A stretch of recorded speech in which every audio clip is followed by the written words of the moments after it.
Hey guys, what's up? Welcome back to the KotLC Fanbase channel. My name is Joey, and today I'm going to be going over my 10 questions that I have after reading Stellarlune. Basically, I just have put a list together of 10 things that I want to see answered in book 9. These are the most pressing issues, the things that I just want to be addressed in the next book, or maybe it's stuff that we haven't known since the start of the book series. If you guys are excited to see these questions, make sure to leave a like and subscribe. We are so close to 15,000, and it would mean so much to us if you could hit that subscribe button. But before we get into the video, I just have a quick announcement. We will be streaming tomorrow, Saturday the 11th at 3 to 4 p.m. Eastern Standard Time.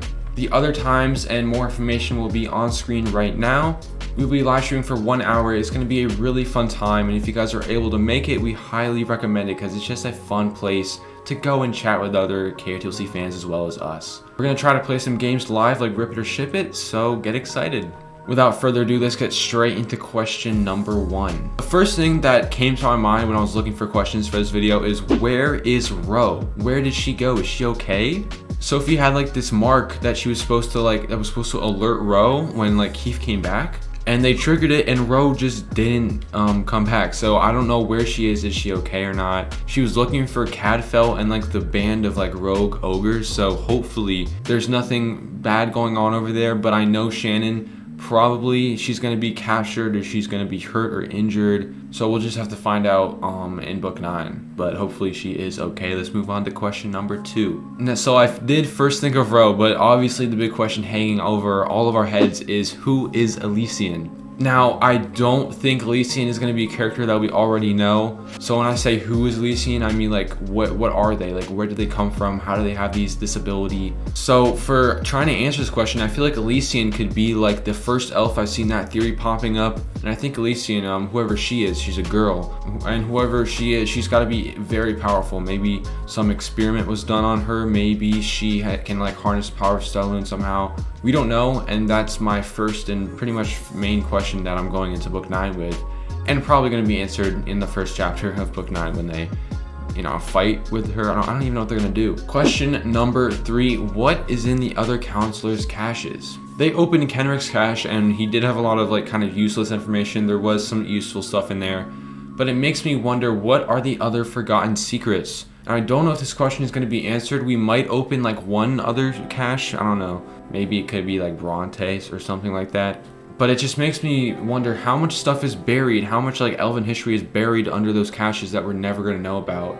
And I know I don't really want a book full of info dumping just like the caches was. Like I don't want a whole book of just them reading caches and opening caches. I don't want that. But I still want there to be some way for us to know this information. Maybe it's just like, instead of a whole 10 chapters of her going through caches, it's just a single sentence that says, Sophie looked through all the caches, here's what she found. Something like that would be just great. But I don't know if Shannon's gonna do that. So moving on to question number 4. Something about this book, just the bodyguards are not having it this book. Sandor, that's my next question. Is Sandor okay? It looked like he was just like pushed aside, like he was injured, he's hurt, he's like trapped under rubble or something.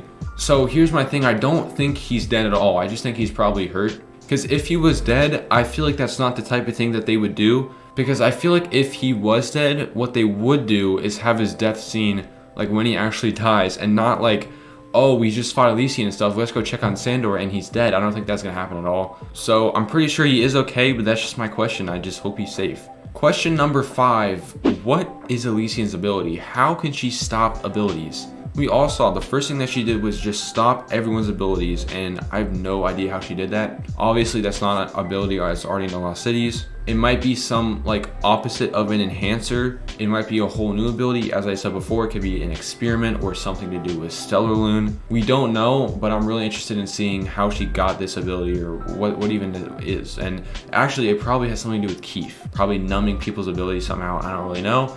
But that's my question, what's going on? Question number 6, this isn't an extremely important question, but it's still one that I have to ask. And what ability is Jency going to manifest? We all saw that Jency had this whole cool resurgence in Stellarlune, and I was actually here for it. But the big bomb that was dropped is that he has not manifested an ability yet. So actually, to go with my question, is he even going to manifest an ability? Because I think we have two sides that Shannon might go. She will either give him a cool ability that can help him join the Black Swan and help him in the final battle or something like that, or she keeps them talentless and that like motivates them to fix her system of like talentless and matchmaking. I feel like either or could happen, so I'm just curious to see what happens. Question number 7. So we all know that Sokeef happened, and that was just amazing highlight of the book.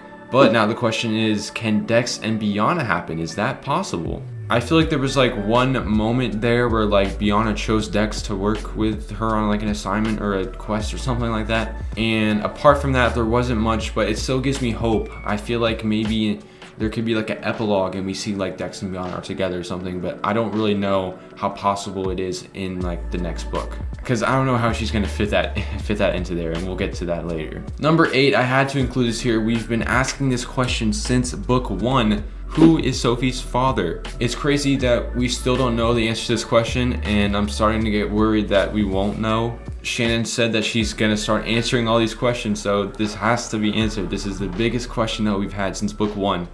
I feel like there's no way this doesn't get answered. It's just a matter of when and who it's gonna be. I personally don't think it's gonna be somebody like Elwyn as much as we all want it to be. I think it actually could be somebody like Gethin, or maybe, not Finton, but as I said before, I said this a lot of times, but I feel like it should be a new character, so we'll see. Number 8, are we ever going to know who Blur and Wraith are? Blur and Wraith are the only 2 members of the collective, the Black Swan Collective, that we have not known their abilities yet. People have had many theories that Blur is Gency's brother. I've heard that a billion times before. You don't have to comment it, but I'm just wondering if that's ever going to be confirmed.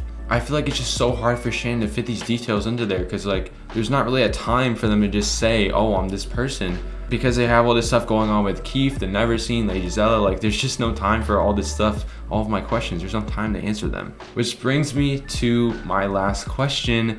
How in the world is Shannon gonna wrap up this series in one more book? I really am doubting that it's even possible. I don't want the book to be incredibly long, but I also don't want it to be rushed. So if Shannon feels like it, I think it would be a good choice to maybe push it to 11 books. I know people don't want the series dragged on forever, but I still do want the perfect ending possible. I want like the most wrapped up and precise conclusion that we can get, and that includes answering all these questions on my list. And I don't think it's possible in one book. It would just have to be a crazy action-packed book, which I guess like that's good, but it wouldn't feel normal. It would just feel rushed. It would just feel like Shannon's just going through answering all the questions just to finish the book series. So I don't know what the right option is. We'll just have to see what she goes for, and hopefully it's the right choice. So that's gonna wrap up my video. Those were my 10 questions I had for book 9. And let me know down in the comments below what questions you had in Stellarlune that you want answered in book 9. I'm looking forward to see what you guys want. But that's gonna be it for this video. Hope you guys enjoyed it. Please leave a like if you enjoyed the video, and subscribe down below. I mean, we're so close to 15,000. I just appreciate all of you guys so much for this continued support. That was it for me. Come to our live stream tomorrow if you're able to, and I'll see you guys next week.